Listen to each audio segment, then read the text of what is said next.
देखो यार, मैं तो ये कहूंगा कि अगर तुम्हारा सिर्फ 70% ही सिलेबस कंप्लीट हो पाया है तो भी कोई बात नहीं है, लेकिन वो 70% सिलेबस तुम्हें इतने अच्छे से आना चाहिए कि उसमें से कोई भी सवाल तुमसे पूछ लिया जाए तो तुम उसको आंसर करने की 100% एबिलिटी रखते हो। चाहे वह क्वेश्चन कितना भी घुमा दिया जाए, किसी भी फॉर्म में पूछ लिया जाए, तुम उसको आंसर कर सको। Hello everyone, this is your Sumit भैया एंड आज की जो वीडियो है मोस्ट इंपॉर्टेंट वीडियो है। तुम अगर 10th में हो, 12th में हो, किसी भी स्ट्रीम में हो, ये वीडियो तुम्हारे लिए काफी इंपॉर्टेंट हो सकता है। आज की वीडियो में हम डिस्कस करेंगे जो आखिरी के 3 से 4 दिन बचे हमारे पास हमारे प्री बोर्ड एग्जाम से पहले। इन दिनों में हमारी क्या स्ट्रेटेजी होनी चाहिए जिसको फॉलो करके हमने अभी तक जितना परसेंट भी सिलेबस कंप्लीट किया है हमारा, चाहे वो 60% हो, 70% हो, 80 या फिर 90, जितना भी अभी तक आपने कंप्लीट किया है, उस सिलेबस को आप बहुत अच्छे से एग्जीक्यूट करके आ सको अपने एग्जाम में, उसको बहुत अच्छे से डिलीवर करके आ सको। वीडियो के एंड तक जाते जाते आपके साथ कुछ इंपॉर्टेंट टिप्स भी शेयर करूंगा जो आपके एग्जाम्स के लिए काफी इंपॉर्टेंट हो सकती है, जो मैंने अपने टाइम में भी फॉलो करी थी और वो काफी हेल्पफुल होती है हमारे एग्जाम्स के लिए। तो एंड तक वीडियो को वॉच करना, ये वीडियो तुम्हारे लिए काफी वर्थ इट होने वाला है एंड काफी इंपॉर्टेंट वीडियो है। मैं तुम्हारे साथ कुछ 4 से 5 पॉइंट्स डिस्कस करूंगा जो तुम्हें अपने प्री बोर्ड एग्जाम देने से पहले दिमाग में रखने चाहिए। जो फर्स्ट पॉइंट मैं डिस्कस करना चाहूंगा वो ये है कि एक्सप्लोर योर प्रिपरेशन। बहुत इंपॉर्टेंट पॉइंट है, देखो इसको एक्सप्लेन करता हूं।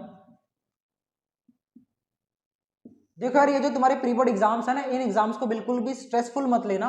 इन एग्जाम्स को एक अपॉर्चुनिटी समझो, एक मौका समझो तुम्हारी प्रिपरेशन को एक्सप्लोर करने के लिए। तुम्हारा अभी तक जितना परसेंट भी सिलेबस कंप्लीट हुआ है, चाहे वो 60% है, 70% हुआ हो, 80, 90 या 100% ही क्यों ना हो, प्री बोर्ड एग्जाम्स को एक अपॉर्चुनिटी समझो कि तुम्हारी प्रिपरेशन यहाँ पर एक्सप्लोर हो पाएगी। तुमने जितना भी पढ़ा है वो तुम्हें कितना अच्छे से आता है, जो भी तुम क्वेश्चन देख रहे हो, तुम उन क्वेश्चंस को अटेम्प्ट करने में कितने अटकते हो अभी। इन एग्जाम से तुम्हारी प्रिपरेशन एक्सप्लोर होगी, तुम्हें पता चलेगा तुम्हारी मिस्टेक्स के बारे में कि तुम अभी तक किन टॉपिक्स में अटक रहे हो, किन क्वेश्चंस में तुम्हें दिक्कत आती है। तुम्हारी प्रिपरेशन चेक होगी कि क्या तुम बोर्ड एग्जाम्स के लिए अभी तक तैयार हो पाए हो कि नहीं हो पाए हो। ठीक है, तो सबसे पहला पॉइंट ये है तुम्हारे लिए कि तुम इन प्री बोर्ड एग्जाम्स को अपनी प्रिपरेशन को एक्सप्लोर करने के नजरिए से सोचना है। तुम्हें ये नहीं देखना कि यार प्री बोर्ड एग्जाम्स है, यहाँ पे तो बहुत बच्चे फेल होते हैं, यहाँ पे बहुत बच्चों के बहुत नंबर कम आते हैं। नहीं, तुम्हारा जितना परसेंट भी सिलेबस कंप्लीट हुआ है वो तुम्हारा सिलेबस जो है यहाँ पर चेक हो जाएगा तुम्हारे इन प्री बोर्ड एग्जाम से कि कितना परसेंट तुम्हें आता है, कौन कौन से ऐसे टॉपिक्स हैं, कौन कौन से ऐसे क्वेश्चंस हैं जो तुम्हें अभी और प्रैक्टिस करने हैं, ताकि तुम उनको बोर्ड एग्जाम में अगर वो आ जाए ना तो उनको वहां पर सॉल्व करके आ सको। ठीक है, तो फर्स्ट पॉइंट आपके लिए यही है कि आप अपने प्री बोर्ड एग्जाम्स को बिल्कुल भी स्ट्रेसफुल नहीं लेना है आपको। आप इन एग्जाम्स को एक अपॉर्चुनिटी की तरह समझ सकते हो कि आपको यहाँ पर अपनी प्रिपरेशन को टेस्ट करवाने का एक मौका मिल रहा है। कितना परसेंट अभी तक आपको आता है सिलेबस का, और जितना भी सिलेबस अभी तक करा है क्या वो इनफ है आपके बोर्ड एग्जाम्स के लिए। प्री बोर्ड एग्जाम्स का यही फायदा होता है कि यहाँ पर बच्चे की एक एक्चुअल जो परफॉर्मेंस होती है, या फिर बोले तो जो एक्चुअल तैयारी होती है ना, वो टेस्ट होती है कि कितना परसेंट उसने अभी तक कंप्लीट कर लिया है और किस किस जगह पर उसे मेहनत करने की जरूरत है अभी भी। सेकेंड पॉइंट मैं तुम्हारे साथ डिस्कस करना चाहूंगा यहाँ पर, वो ये है कि एक्सेप्ट योर मार्क्स। देखो इसको मैं एक्सप्लेन करता हूं तुम्हें। देखो यार, तुमने अभी तक ये तो सुना होगा कि प्री बोर्ड एग्जाम्स में कई बच्चों के नंबर बहुत कम आते हैं। मतलब जो तुम्हारी क्लास के टॉपर बच्चे भी होंगे ना, उनके भी देखना इन एग्जाम्स में नंबर काफी कम आएंगे जो नॉर्मली वो स्कोर करते होंगे। क्योंकि होता क्या है ना, यहाँ पर टीचर्स जो होते हैं ना बहुत ही हार्ड चेकिंग करते हैं। मतलब टीचर्स नंबर काटते हैं आपकी छोटी से छोटी मिस्टेक्स पे, सिली मिस्टेक्स के नंबर करते हैं ताकि उन मिस्टेक्स को हम अपने बोर्ड एग्जाम में रिपीट ना करें। तो यहाँ पर मैं ये बोलूंगा कि जो भी तुम्हारे मार्क्स आ रहे हैं ना, उनको बिल्कुल दिल पे नहीं लगाना है या फिर उनसे स्ट्रेस नहीं लेना है। उन मार्क्स को एक्सेप्ट करना है और उनसे सीखना है कि आगे के एग्जाम्स में मैं क्या बेहतर कर सकता हूं। अगर मेरा सिलेबस अभी तक कंप्लीट नहीं हुआ था तो क्यों नहीं हुआ था, आगे के एग्जाम्स जो आएंगे उसके लिए मेरी क्या तैयारी हो रहेगी। तो तुम्हें अपने मार्क्स को एक्सेप्ट करना है, बिल्कुल उससे भी डिमोटिवेट नहीं होना है कि यार मेरे अगर मान लो तुम्हारे बहुत कम नंबर आते हैं, 40 आते हैं, 50 आते हैं 100 में से, तो उससे डिमोटिवेट नहीं हो रहा है। उन मार्क्स को अभी एक्सेप्ट करना है, लेकिन उन मार्क्स का फिर तुम्हें जवाब भी देना है अपने नेक्स्ट एग्जाम में। तो सेकंड पॉइंट यही है कि तुम्हें अपने प्री बोर्ड एग्जाम्स के जो मार्क्स मिलेंगे ना, इन मार्क्स को एक्सेप्ट करना है। इससे बिल्कुल भी दिल पे नहीं लगाना है, लेकिन दिमाग में रखना है कि इन मार्क्स को मुझे इंप्रूव करना है अपने नेक्स्ट एग्जाम्स के लिए, और फाइनली फिर बोर्ड एग्जाम में जाके बहुत अच्छा स्कोर करना है। बात करते हैं थर्ड पॉइंट की। जो थर्ड पॉइंट मैं आपके साथ डिस्कस करना चाहूंगा वो ये है कि बेनिफिट्स ऑफ हार्ड चेकिंग। इसको अभी एक्सप्लेन करता हूं। देखो देखो अभी मैंने आपको बताया था कि स्कूलों में होता क्या है, ये जो प्री बोर्ड एग्जाम्स लिए जाते हैं ना, इन एग्जाम्स में जो टीचर्स होते हैं ना वो हार्ड चेकिंग करते हैं। हार्ड चेकिंग का मतलब ये है कि आपके सिली मिस्टेक्स के ऊपर भी नंबर काटे जाएंगे, आपको मतलब बार बार बताया जाएगा कि देखो आप छोटी छोटी मिस्टेक्स में आपके नंबर कट रहे हैं, ताकि उन मिस्टेक्स से सीख कर आप अपने फाइनल बोर्ड एग्जाम में वो गलतियों को रिपीट ना करो। आपके टीचर सिर्फ इतना चाहते हैं आपके मार्क्स सिर्फ स्कूल में कट जाए, ताकि आप वो गलतियां बोर्ड एग्जाम में, फाइनल बोर्ड एग्जाम में रिपीट ना करो और आपके मार्क्स वहां लूज ना हो, क्योंकि वो तो लास्ट मौका होता है हमारे पास। प्री बोर्ड एग्जाम्स में टीचर जो होंगे आपकी हार्ड चेकिंग करेंगे। तो मैं बता रहा हूं कि बेनिफिट्स क्या है हार्ड चेकिंग के। देखो हार्ड चेकिंग के बेनिफिट ये है कि हार्ड चेकिंग जब भी होती है ना, टीचर जब भी हार्ड चेकिंग करते हैं तो उससे हमें पता चलता है कि अभी हम कहां पर गलतियां कर रहे हैं, जहां पर सिली मिस्टेक्स हो रही है वो कैसे इंप्रूव की जा सकती है, टीचर्स आपके साथ डिस्कस करेंगे, ताकि फाइनल बोर्ड एग्जाम में आप उन गलतियों को रिपीट ना करो और फाइनल बोर्ड एग्जाम में आपके वो नंबर ना कटे। तो टीचर्स आपकी हार्ड चेकिंग इसी वजह से करते हैं, सिर्फ और सिर्फ कि आपको अपनी सिली मिस्टेक्स के बारे में पता चले, जो भी गलतियां अभी तक आप कर रहे हो वो ना करो अपने फाइनल बोर्ड एग्जाम में। बात करते हैं फोर्थ पॉइंट की। जो फोर्थ पॉइंट मैं डिस्कस करना चाहूंगा वो ये है कि cover syllabus at your own pace. इसका मतलब क्या है कि मैं ये कह रहा हूं कि आपको जितना भी टाइम एक चैप्टर को समझने के लिए लगता है ना, आप उतना ही टाइम उस चैप्टर के लिए अभी भी दो।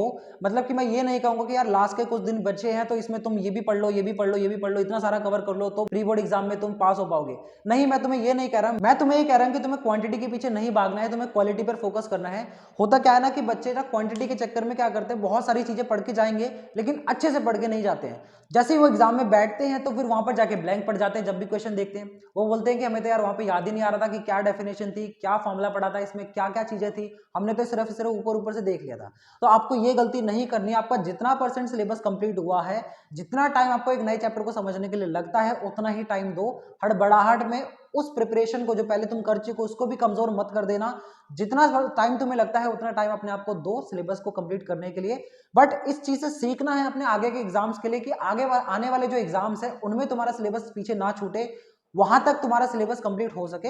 बट अभी के लिए फिलहाल तुम अपना सिलेबस जब भी कवर कर रहे हो तो अपनी पेस पर करो, अपने हिसाब से देखो कि तुम्हें कितना टाइम लगता है, ताकि तुम अपनी जो पहले की प्रिपरेशन कर चुके हो उसको भी खराब ना करो। बात करते हैं लास्ट पॉइंट की। जो लास्ट पॉइंट मैं आपके साथ डिस्कस करना चाहूंगा वो ये है टाइम मैनेजमेंट। कई बच्चे मुझसे पूछते हैं कि भैया एग्जाम में हम टाइम कैसे मैनेज करें।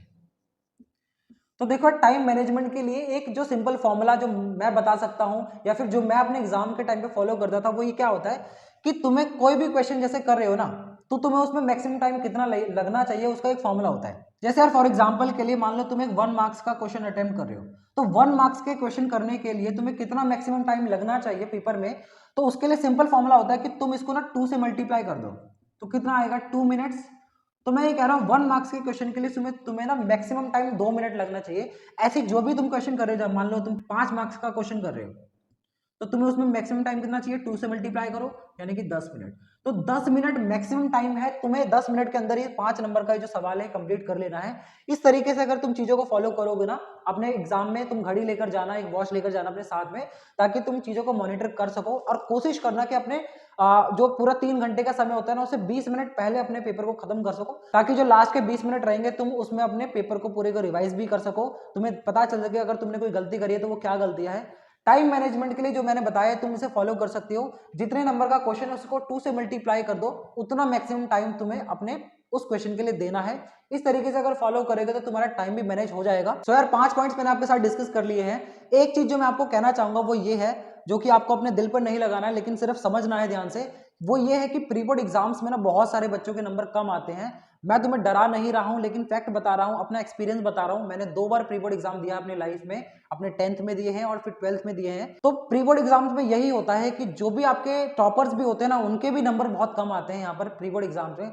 मतलब मैं ऐसा नहीं कह रहा कि बहुत ज्यादा कम आते हैं, लेकिन कम आते हैं। यहाँ पर हार्ड चेकिंग की जाएगी, आपको बताया जाएगा कि अभी आप कहाँ कहाँ पर गलतियां कर रहे हो, ताकि उन गलतियों को आप अपने फाइनल बोर्ड एग्जाम में रिपीट ना करो। बट यहाँ पर आपके कम नंबर आएंगे, इस चीज को ध्यान में रखना। पहले से ही बता दे रहा हूं ताकि आप बाद में डिप्रेस ना हो जाओ, बाद में डिमोटिवेट ना हो जाओ, क्योंकि यहाँ का जो डिमोटिवेशन होता है ना वो आपके फाइनल बोर्ड एग्जाम तक कैरी हो जाता है कई बार, और फिर फाइनल बोर्ड एग्जाम का जो मेन रिजल्ट है वही खराब हो जाता है। तो डिमोटिवेट नहीं होना है, यहाँ से गलतियों को सीखना है। और जैसे मैंने बताया कि प्री बोर्ड एग्जाम में सबके नंबर कम आएंगे, लेकिन फाइनल बोर्ड एग्जाम में देखना उन सभी बच्चों के नंबर बहुत ज्यादा आते हैं। तो प्री बोर्ड एग्जाम आपके लिए एक लेसन होता है, आपके एक प्रिपरेशन, मतलब आपकी आंखें खोलने के लिए लिया जाता है कि अब आपको आंखें खोल लेनी है, आपके फाइनल बोर्ड एग्जाम जस्ट आ ही गए हैं, तो प्री बोर्ड एग्जाम से डरना नहीं है, स्ट्रेस नहीं लेना है। जो बातें मैंने बताई हैं इनको फिर से रिपीट करके सुन लेना अगर नहीं समझ में आया हो। अगर कोई भी डाउट लगे तो कमेंट सेक्शन में मुझसे पूछ लेना या फिर इंस्टाग्राम पे मुझसे पूछना। इंस्टाग्राम वगैरह का लिंक आपको डिस्क्रिप्शन बॉक्स में मिल जाएगा। कोई भी हेल्पफुल रिसोर्सेज चाहिए तो चैनल पे जाके देख सकते हो। मैंने आपके लिए बहुत सारी चीजें डाल रखी हैं चैनल पे, नोट्स वगैरह आपके या फिर लेक्चर्स वगैरह देखने हो तो। सो इस वीडियो के लिए इतना ही मेरी तरफ से। मिलते हैं नेक्स्ट वीडियो में किसी नए टॉपिक के साथ, और ऐसे ही आपके लिए हेल्पफुल वीडियोस आती रहेंगी चैनल पे। तब तक के लिए अपने प्री बोर्ड एग्जाम की जम के तैयारी करनी है। जितना परसेंट आपने सिलेबस कंप्लीट कर लिया है उसको अच्छे से देकर आना है, इस बात को याद रखना। मिलेंगे किसी नई वीडियो में, तब तक के लिए जाओ अपने एग्जाम की तैयारी करो।